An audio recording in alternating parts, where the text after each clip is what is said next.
Assalamualaikum warahmatullahi wabarakatuh.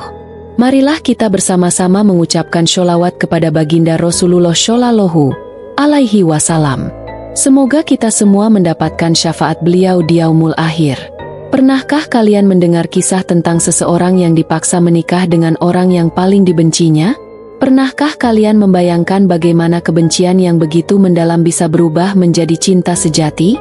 Kisah ini bukan sekadar cerita biasa, tetapi sebuah perjalanan penuh makna tentang pengorbanan, kesetiaan, dan takdir yang tak bisa ditolak. Dengarkanlah kisah ini sampai akhir, karena di dalamnya tersimpan pelajaran berharga yang mungkin bisa mengubah cara kita memandang cinta dan kehidupan. Malam itu, langit kerajaan Valdris diselimuti awan kelabu. Udara terasa dingin, seolah mencerminkan suasana hati sang ratu yang tengah dilanda badai. Eveline berdiri di balkon istananya, memandang ke arah cakrawala dengan tatapan kosong. Matanya menyiratkan kemarahan, ketidakberdayaan, dan pengkhianatan. Hari ini, sebuah keputusan telah diambil tanpa persetujuannya. Ia, ratu dari Valdris, harus menikah dengan pria yang paling ia benci, Raja KL dari Aedrian. Tidak akan pernah, gumamnya pelan. Suaranya mengandung keteguhan. Aku lebih baik mati daripada menyerahkan hidupku kepada pria itu. Namun, kenyataan tak selalu berpihak pada kehendak seseorang. Penasihat kerajaan telah memutuskan bahwa pernikahan ini adalah satu-satunya cara untuk menghindari perang besar. Valdris tak cukup kuat untuk bertahan jika Aedrian menyerang. Dan sebagai ratu, Eveline tak punya pilihan lain. Di sisi lain, di kerajaan Aedrian, Raja KL juga mendengar kabar ini dengan wajah tanpa ekspresi. Baginya, pernikahan ini hanyalah bagian dari strategi politik. Tak ada cinta, tak ada harapan akan kebahagiaan. Hanya sebuah kesepakatan yang harus dijalankan demi kestabilan kedua kerajaan. Esok hari, takdir mereka akan terikat dalam ikatan yang dipaksakan. Sebuah pernikahan yang berawal dari kebencian. Namun, takdir selalu punya cara sendiri untuk mengubah hati manusia. Istana Valdris dipenuhi cahaya lilin dan hiasan bunga putih. Para bangsawan dan utusan dari berbagai kerajaan hadir, menyaksikan pernikahan yang seharusnya menjadi momen bahagia. Namun di balik kemegahan ini, sang ratu berdiri dengan wajah dingin dan tatapan penuh kebencian. Gaun berwarna perak yang dikenakannya begitu indah, tetapi baginya, itu tak lebih dari belenggu yang mengikat kebebasannya. Tangannya mengepal di samping tubuhnya, berusaha menahan amarah yang meluap-luap. Di depannya, Raja KL berdiri tegap dengan ekspresi yang sulit dibaca. Mata tajamnya menatap Eveline, tetapi tak ada kelembutan di sana. Hanya ketegasan seorang raja yang menganggap pernikahan ini sebagai bagian dari strategi politiknya. Aku tidak akan pernah mencintaimu. Suara Eveline terdengar dingin saat KL mendekatinya. KL tak terkejut dengan kata-kata itu. Ia bahkan tersenyum tipis sebelum berbisik. Bagus, karena aku pun tak menginginkan ini. Pendeta mulai membacakan sumpah pernikahan. Setiap kata yang diucapkan terasa seperti belati yang menusuk hati Eveline. Ia ingin berteriak, ingin melawan. Tetapi ia tahu bahwa nasib rakyatnya bergantung pada keputusan ini. Saat cincin pernikahan melingkar di jari manisnya, Eveline merasakan sesuatu yang selama ini tak pernah ia alami. Perasaan terkurung di dalam sangkar emas. Pesta pernikahan berlangsung megah, tetapi sang ratu dan raja nyaris tak berbicara satu sama lain. Mereka adalah sepasang pengantin yang terikat oleh kewajiban, bukan oleh cinta. Malam itu, di kamar megah tempat mereka akan menghabiskan malam pertama, Eveline berdiri di dekat jendela, menatap langit gelap. Aku tidak akan pernah menjadi istrimu dalam arti sebenarnya, katanya tanpa menoleh. KL yang duduk di kursi, melepaskan mahkotanya dan menyandarkan tubuhnya ke sandaran kayu. Dan aku tidak memaksamu. Kita hanya perlu menjalankan peran kita di depan rakyat dan dewan kerajaan. Suasana hening. Angin malam berhembus lembut, membawa ketegangan yang menggantung di udara. Di luar sana, dunia melihat mereka sebagai pasangan raja dan ratu yang baru saja menikah. Tetapi di dalam kamar ini, mereka adalah dua orang asing yang terikat dalam pernikahan tanpa cinta. Dan kebencian masih membara di antara mereka. Hari-hari berlalu, tetapi tak ada kehangatan di antara Raja Kael dan Ratu Eveline. Setiap pertemuan mereka dipenuhi dengan ketegangan, dan setiap kata yang terucap terasa seperti perang dingin yang tak berkesudahan. Di ruang pertemuan kerajaan, Eveline duduk di singgasananya, mendengarkan laporan tentang kondisi perbatasan Valdris dan Aedrian. Para penasihat membicarakan strategi pertahanan, tetapi perhatian Eveline tertuju pada Kael yang duduk di sebelahnya dengan ekspresi datar. Pasukanmu terlalu sering berkeliaran di perbatasan Valdris. Apa maksudmu? Suara Eveline terdengar tajam. Kael menoleh dengan tenang. Pasukanku ada di sana untuk menjaga kestabilan. Atau kau takut aku akan mengkhianatimu? Eveline mengepalkan tangan di atas meja. Kepercayaan tidak diberikan kepada orang yang memaksakan pernikahan seperti ini. Kael tersenyum tipis, tetapi matanya tetap dingin. Aku tidak butuh kepercayaanmu, Ratu Valdris. Aku hanya butuh kau menjalankan peranmu sebagai istriku di mata rakyat. Ketegangan di ruangan itu begitu pekat hingga para penasihat kerajaan hanya bisa saling berpandangan tanpa berani ikut campur. Malam itu, Eveline berjalan melewati lorong istana dengan langkah cepat. Pikirannya dipenuhi amarah, tetapi juga kebingungan. Kael bukan hanya seorang raja yang dingin, tetapi juga pria yang sulit ditebak. Ia bukan orang yang semena-mena atau kasar, tetapi ia juga tak menunjukkan sedikit pun niat untuk mendekatkan diri padanya. Saat Eveline melangkah ke taman istana, angin malam membawa suara langkah kaki di belakangnya. Dengan sigap, ia berbalik dan mencabut belati kecil dari balik gaunnya. Namun, sebelum ia sempat menyerang, sebuah tangan kuat menangkap pergelangannya. Tenang, aku tidak berniat menyakitimu. Kael berdiri di depannya, dengan tatapan penuh kewaspadaan. Eveline meronta, tetapi genggaman Kael tetap kokoh. Kenapa kau mengikutiku? Tanya Eveline tajam. Kael melepaskan tangannya perlahan. Aku tidak mengikutimu. Aku hanya ingin memastikan bahwa ratu bodoh yang menikah denganku ini tidak membuat masalah di malam hari. Wajah Eveline memerah karena marah. Aku tidak butuh perlindunganmu. Kael menatapnya dalam-dalam sebelum akhirnya berkata dengan suara rendah. Kau mungkin tidak membutuhkannya, tapi Valdris membutuhkannya. Malam itu, Eveline tidur dengan perasaan campur aduk. Ia masih membenci Kael, tetapi di dalam hatinya, sebuah perasaan asing mulai tumbuh. Sebuah keraguan tentang apa yang sebenarnya ia rasakan terhadap pria itu. Dan itu membuatnya takut. Pagi itu, Eveline duduk di ruang baca istana.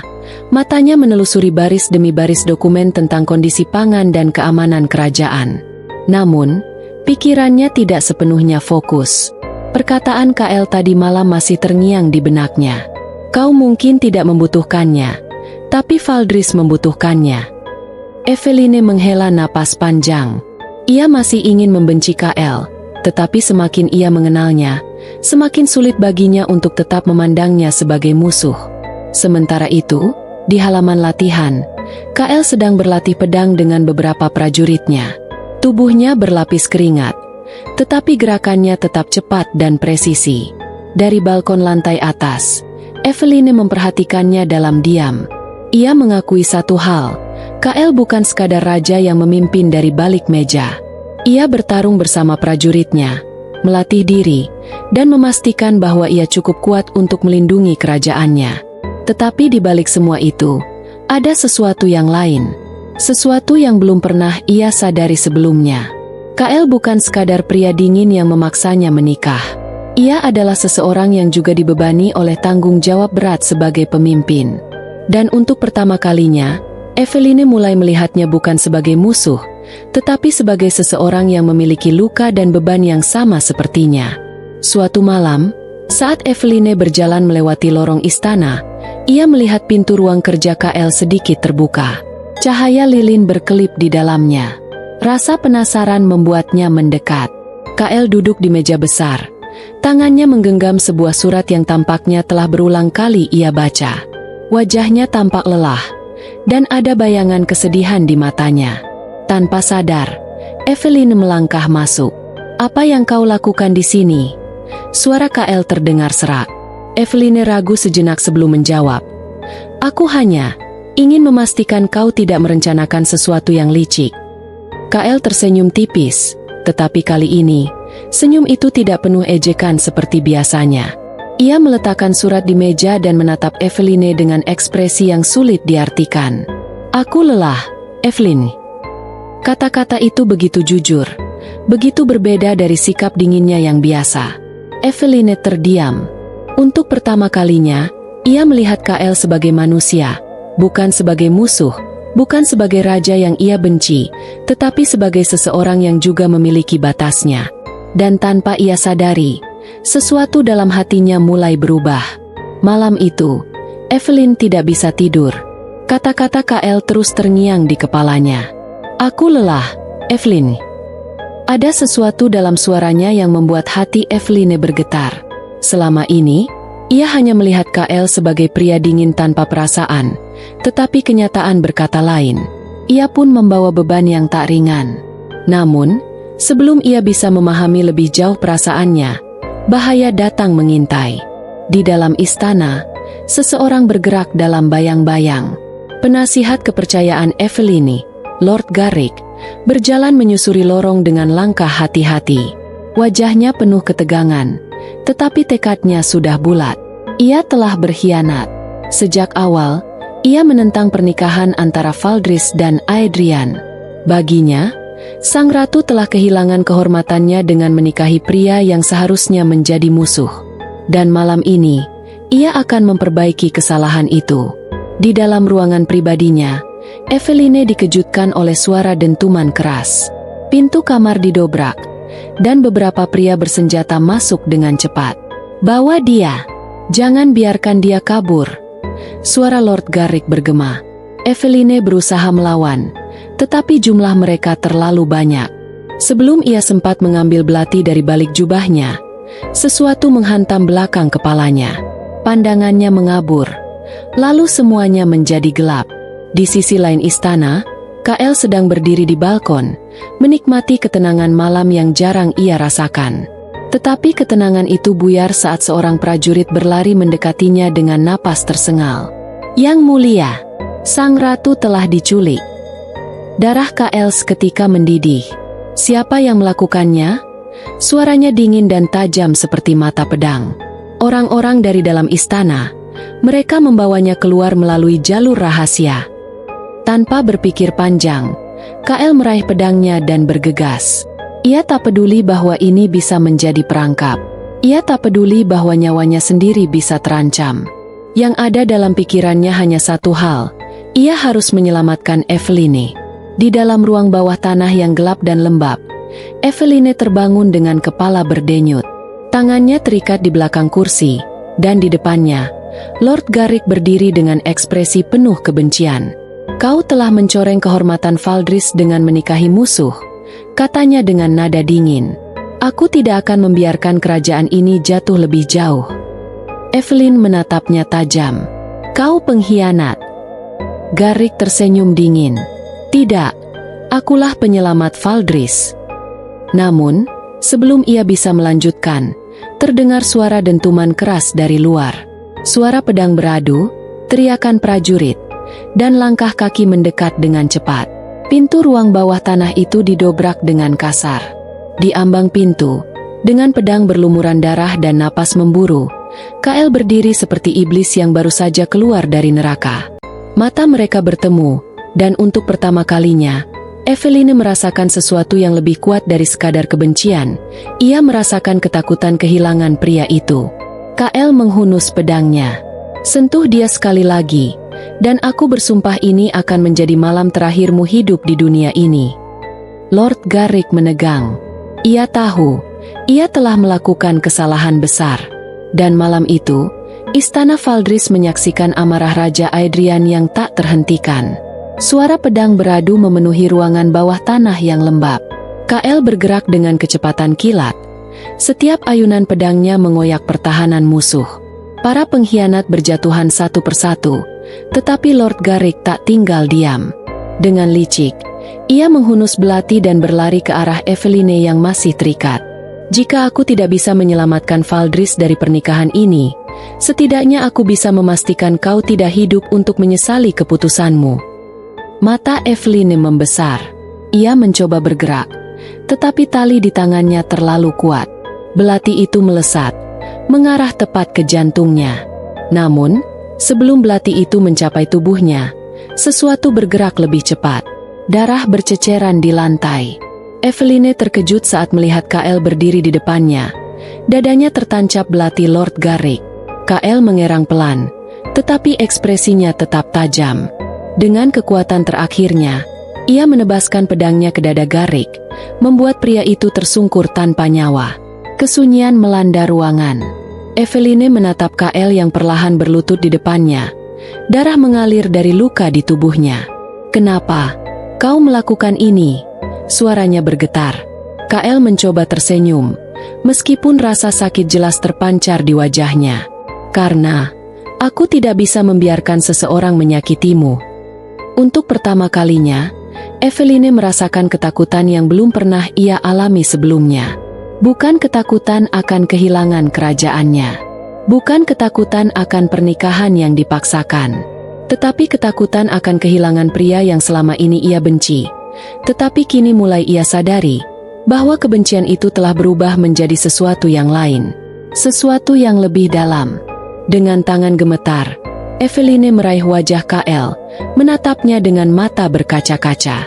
"Bertahanlah," bisiknya. "Kau tidak boleh mati." Namun, kesadaran KL mulai memudar. Dan saat itu, Eveline menyadari, ia tidak bisa lagi menyangkal perasaannya. Ia telah jatuh cinta pada pria yang dulu paling ia benci. KL terbaring di tempat tidur megah di dalam kamarnya.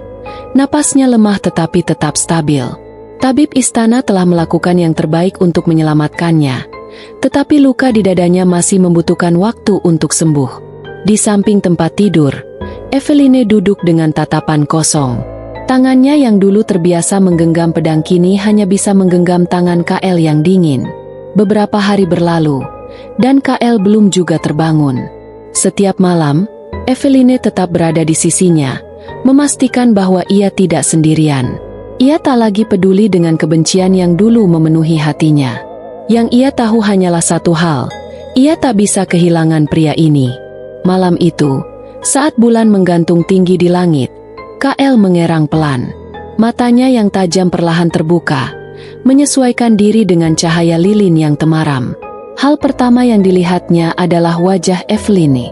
Khawatiran tergambar jelas di mata sang ratu, dan saat ia menyadari KL telah sadar, setetes air mata jatuh di pipinya. "Kau menangis?" Suara KL serak, tetapi masih ada nada menggoda di dalamnya.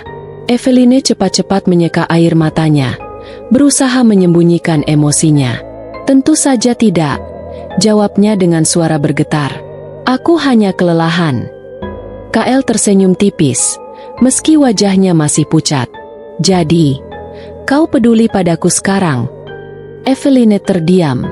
Ia ingin menyangkal, ingin mengembalikan hubungan mereka ke masa di mana mereka saling membenci. Tetapi hatinya tak bisa berbohong lagi. Perlahan, ia menggenggam tangan KL lebih erat. "Aku pikir, aku akan kehilanganmu." KL menatapnya dalam diam, lalu dengan sisa tenaganya, ia mengangkat tangannya dan menyentuh wajah Eveline dengan lembut. "Aku tidak akan pergi kemanapun." Kata-kata itu, sesederhana apapun, menghancurkan semua tembok yang selama ini Eveline bangun di hatinya. Tanpa berpikir panjang, ia mendekat, lalu mengecup dahi KL dengan penuh kelembutan. KL membeku sejenak, lalu tersenyum lemah. "Jadi, kau akhirnya menyerah?"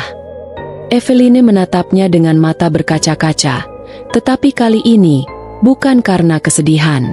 "Ya," bisiknya, "aku menyerah." Di luar, angin malam bertiup lembut, seolah membawa pesan bahwa dua hati yang dulu dipenuhi kebencian kini telah menemukan jalannya menuju cinta sejati. Dan malam itu, di dalam istana yang dulu terasa dingin, kehangatan mulai menyelimuti keduanya. Setiap kebencian yang tumbuh di hati dapat berubah menjadi sesuatu yang lebih indah jika kita mau memahami dan menerima satu sama lain. Kadang, Apa yang awalnya terasa sebagai musibah justru menjadi jalan menuju kebahagiaan yang tidak pernah kita duga. Allah berfirman dalam Al-Quran, "Boleh jadi kamu membenci sesuatu, padahal itu baik bagimu, dan boleh jadi kamu menyukai sesuatu, padahal itu buruk bagimu. Allah mengetahui, sedangkan kamu tidak mengetahui." Quran Surat Al-Baqarah 216. Kisah ini adalah fiksi belaka, dibuat agar terasa nyata dan dapat diambil hikmahnya. Semoga cerita ini bisa menginspirasi dan memberikan pelajaran bagi kita semua. Terima kasih sudah menonton sampai akhir. Jika kalian menyukai kisah ini, jangan lupa untuk like, komen, dan subscribe agar tidak ketinggalan cerita menarik lainnya. Sampai jumpa di kisah berikutnya.